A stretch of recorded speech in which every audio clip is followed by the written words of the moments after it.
মৰমৰ ছাত্ৰ-ছাত্ৰীসকল আটাই তোমালোকে chapter number 2 that is lesson number 2 বুলিয়াই লোৱা লেসন নম্বৰ 1 আমি অলৰেডি শিকিছো আৰু তাৰে কোৱেশ্চন আনসাৰ্স খিনিও আমাৰ অলৰেডি কৰা হৈছে এতিয়া লেসন নম্বৰ 2 ত আছে আমাৰ উৰুকা এডভেঞ্চাৰ তোমালোকে উলিয়াই লৈছা উৰুকা এডভেঞ্চাৰ বুলি কোৱাৰ লগে লগে উৰুকা বুলি কোৱাৰ লগে লগে আমাৰ মনত কি আহিছে উৰুকা বুলি কোৱাৰ লগে লগে আমাৰ মনত আহিছে যে আমি সেইদিনাখন আটাইয়ে লগ হৈ পেলাই খানা খাওঁ হয় নে নহয় মেজিৰ তলত কেতিয়াবা আমি ঘৰত আমি নাচো বাগু গান গাওঁ আমি বিভিন্ন ধৰণৰ লাৰু পিঠা খোৱা বস্তু বনাই পেলাই আমি খুব বেছি ফূৰ্তি কৰো হয় নে আৰু পিছদিনাখন কি হয় পিছদিনাখন হল বিহু আমাৰ খুব ভাল লাগে আমাৰ মনটো ভাল লাগি থাকে উৰুকাৰ দিনা হয় নে নহয় এয়া হৈছে উৰুকা আমি সকলোৱে উৰুকা বুলি কলে জানো নাও হোৱাট ইজ এডভেঞ্চাৰ মানে কি এডভেঞ্চাৰ মানে হৈছে কিছুমান সাহসৰ কাম মানে যেটো কাম আমি সাধাৰণতে নকৰো বা আমি ক'ব পাৰো যে কিছুমান আচৰিত ধৰণৰ ঘটনা মানে সাধাৰণতে নকৰা কাম মানে ধৰা আমি স্কুলত গৈছো তাৰপিছত পঢ়িছো স্কুলৰ পৰা ঘৰত আহিছো হয়নে এয়া সাধাৰণতে আমি সদায় কৰো সো এয়া আমি ক'ব নোৱাৰো যে এইটো এটা এডভেঞ্চাৰ ওকে কিন্তু এডভেঞ্চাৰ মানে আমি ধৰা কিছুমান কাম ক'ব পাৰো যেনেকে আমি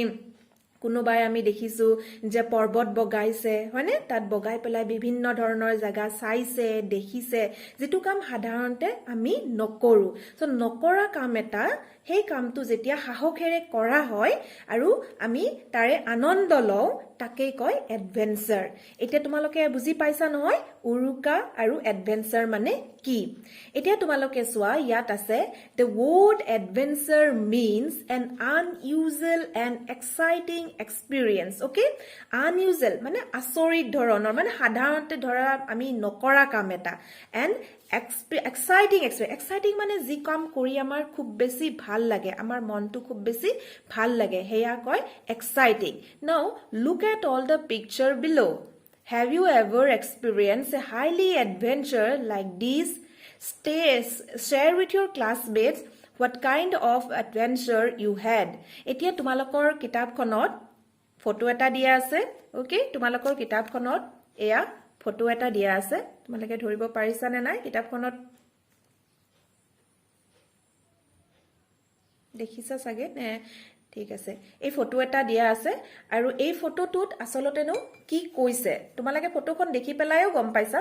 কি হৈছে ইয়াতে কি কৰিছে হয়নে মানে কোনোবাই আহি পেলাই মনে মনে শাক পাচলি এইবোৰ লব ধৰিছে হয়নে নহয় এতিয়া আমি এইবোৰ আমি কেতিয়াবা দেখা পাওঁ তোমালোকে কৰা নে তেনেকুৱা উৰুকাৰ দিনাখন মনে মনে কেতিয়াবা এইবোৰ কৰা হয় যে কোনোবাৰ ঘৰৰ শাক পাচলি যি থাকে সেইবোৰ মনে মনে লুকাই আনা হয় একচুয়ালি এইটোক আমি চুৰ বুলি বা তেনেকুৱা বুলি ক'ব নোৱাৰো যদিও মনে মনে কাৰণ এইটো এটা খুব আনন্দৰ কাম আৰু সেই শাক পাচলি বুৰেৰে ধুনিয়াকৈ বনাই পেলাই এখাস খোৱা হয় সো এয়া এটা ধৰণৰ এক্সাইটিং এটা আমি কাম কৰো হয়নে আমাৰ মনটো ভাল লাগে আৰু সকলোৱে জানে আৰু তথাপিও এই কামটো কৰি কিবা এটা মজা পোৱা যায় সেইকাৰণে এইটোক এডভেঞ্চাৰ বুলি কোৱা হয় আৰু ইয়াতে কোৱা হৈছে তোমালোকে কেতিয়াবা তেনেকুৱা ধৰণৰ কাম কৰিছা নেকি যদি কৰিছা তেতিয়াহলে তোমালোকে নিজৰ মাজতে শেয়াৰ কৰিবা বা কবাচোন কি কৰিছা তেনেকুৱা ধৰণৰ কাম ওকে এটা নেক্সট তোমালোকে আহা Mahendra lovingly called Mohan by his friends is talkative, restless and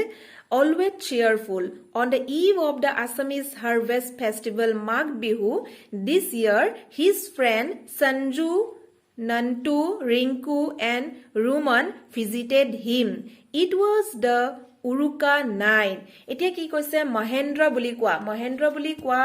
লৰাজনৰ কথা কৈছে যে মহেন্দ্ৰ লাভিংলি কল্ড মোহন বাই হিজ ফ্ৰেণ্ডছ কি বুলি মাতে যেনে তোমালোকৰ বেলেগ বেলেগ নাম থাকে হয়নে আমি স্কুলত সাপোজ আমি বেলেগ এটা নামেৰে গম পাও কিন্তু তোমালোকৰ লগৰ বিলাকে হয়তো তোমালোকক বেলেগ ধৰণে মাতিব পাৰে হয়নে নহয় আৰু কি বুলি মাতিছিল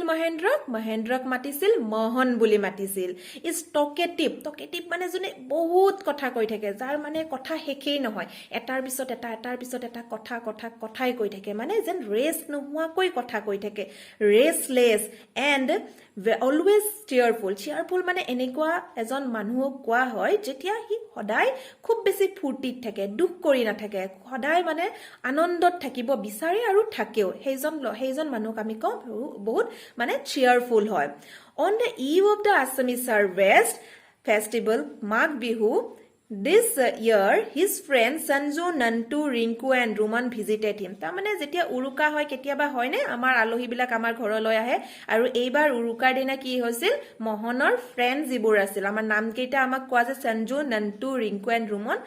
কাৰ ঘৰলৈ আহিছিল মোহনৰ ঘৰলৈ আহিছিল ইট ৱাজ দ্য উৰুকা হয় নে উৰুকাৰ দিনা আহিছিল উৰুকাৰ দিনা মানে ৰাতিখন অবভিয়াছলি মানে সিহঁতে বহুত বেছি ফূৰ্তি কৰিব they propose that Mohan should lead them in an Uruka adventure মানে সিহঁতে একচুৱেলি আগৰ পৰাই শুনি আছিলে মোহনে কৈছিলে যে উৰুকাৰ ৰাতি আমি এইটো কৰো আমি সেইটো কৰো আমি খুব বেছি এডভেঞ্চাৰ কৰো তেতিয়া সিহঁতে সেইকাৰণে ৰাতি আহিছিল আৰু ৰাতি আচলতে কিনো কৰে মোহনক কৈছিলে যে এইবাৰ তুমি লিড লবা তুমি কৰিবা আৰু আমি তোমাৰ লগত থাকিম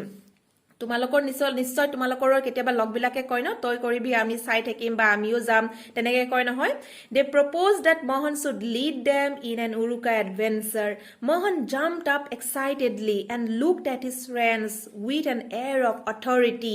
হি was ready for an adventure যেতিয়াই শুনিলে মোহনে খুব বেছি ফূৰ্তি পালে ক'লে অ'কে ঠিক আছে মই কৰিম আৰু মানে বহুত বেছি আনন্দ পালে যে মই লিড ল'ম আৰু এইটো এটা বহুত বেছি এডভেঞ্চাৰাছ হ'ব খুব বেছি ভাল লাগিব বহুত বেছি ফূৰ্তি কৰিম Sanju the eldest among them said in an excited voice আৰু কি আছিলে সঞ্জু নামৰ যিজন ল'ৰা আছিল গোটেই কেইটাৰ ভিতৰত ডাঙৰ আছিলে আৰু কি বুলি ক'লে বহুত বেছি ফূৰ্তিৰে সি ক'লে we will spend a night in our ভেলাঘৰ ফিষ্টিং হাউচ ভেলাঘৰ মানে আমি জানোৱে ন ভেলাঘৰ আমি বনাওঁ আৰু ভেলাঘৰৰ তলত আমি খানা খাওঁ ভোজ ভাত খাওঁ হয়নে নহয় আৰু সঞ্জুৱে ক'লে আমি সিদিনা খানা খাম ক'ত খাম ভেলাঘৰৰ তলত খাম ধুনীয়া লাগিব ভাল লাগিব when everyone is asleep we will go and pick vegetable and have another feast tomorrow কৈছে কি যেতিয়া গোটেইবোৰ মানে গোটেই এটা পৰিবেশ এটা মানে ধুনীয়া এটা পৰিবেশ হ'ব মানে যেতিয়া মানুহবিলাক শুব তেতিয়া কি হ'ব গোটেইবিলাক মানুহ শুলে কি হ'ব আমি বেলেগৰ ঘৰত বাৰীত গৈ পেলাই যিবিলাক শাক-পাচলি আছে সেই শাক-পাচলিবিলাক তুলি আনিম আৰু কি কৰিম নেক্সট দিনাখন আমি তাৰে খানা খাম বহুত বেছি ফূৰ্তি কৰিম Oh yes, it is our age-old custom. We must honor it. Mohan responded gleefully. মানে যেতিয়া তেনেকে ক'লে মোহনৰ ফ্ৰেণ্ড সঞ্জুৱে যেতিয়া ক'লে মোহনেতো এনেও এক্সাইটেড হৈয়ে থাকে হয় নে নহয় তে শুনাৰ লগে লগে মোহনে ক'লে এইটোতো আমি বহুত পুৰণা পৰম্পৰা এইটো আমি কৰিবই লাগিব আমি এই পৰম্পৰাটোক আমি সন্মান জনাব লাগিব আমি কৰিম আমি কৰি পেলাই আমাৰ খুব ভাল লাগিব মোহনে ক'লে ন তেনেকে Soon the grand Uruka feast was over. Everyone left for their respective homes. The mischievous five stayed behind, huddling around the big fire. When it was past midnight, Mohan rose and commanded the others to follow him in their nocturnal adventure. তাৰমানে কি হ'ল যেতিয়া ৰাতি হ'ল মাছ নিশা হ'ল গোটেই মানুহবিলাক শুবলৈ গ'ল তেতিয়া কি কৰিছে মোহনে তাৰমানে লিড লৈছিলে নহয় সো মোহনে কি কৰিছে বাকি বিৰাকক মানে মাতিছে আৰু মিসচিভিয়াছ ফাইভ ষ্টেণ্ড মানে অকমান উৎপতীয়া ধৰণৰ আছিলে huddling around the big fire when it was past midnight Mohan rose and commanded মানে এতিয়া যাবৰ কাৰণে ইহঁতে আটাইবোৰে ৰেডি হৈ গৈছে আৰু বুজি পাইছা গোটেইবোৰে ৰেডি হৈ গৈছে যে আমি এতিয়া আকৌ যাম আমাৰ নিজৰ যেটো মিশন আছে মিশনটো এতিয়া ইহঁতে সাকসেসফুল কৰিব লাগিব নহয় Mohan rose and commanded the others to follow him in their nocturnal adventure তাহাতৰ যেটো এটা মিশন আছে তাত মানে কোন লিড লৈছিলে মোহনে লৈছিলে সো কৈছে যে তোমালোকে মোৰ লগত আহা they made straight for Santiram's house at the end of the lane. কাৰ ঘৰলৈ গ'ল Santiramৰ ঘৰলৈ গ'ল Santiram was a retired army man and farming was his hobby. Santiram কি আছিল Santiram এজন retired army man মানে আৰ্মিত চাকৰি কৰিছিল আৰু মানে খেতি কৰা তেওঁৰ বহুত আগ্ৰহ আছিল মানে তেওঁ এইবোৰ কাম কৰি ভাল পাইছিল সো প্ৰথমতে কাৰ ঘৰলৈ যোৱাৰ সিদ্ধান্ত কৰিলে Santiramৰ ঘৰলৈ গ'ল ঠিক আছে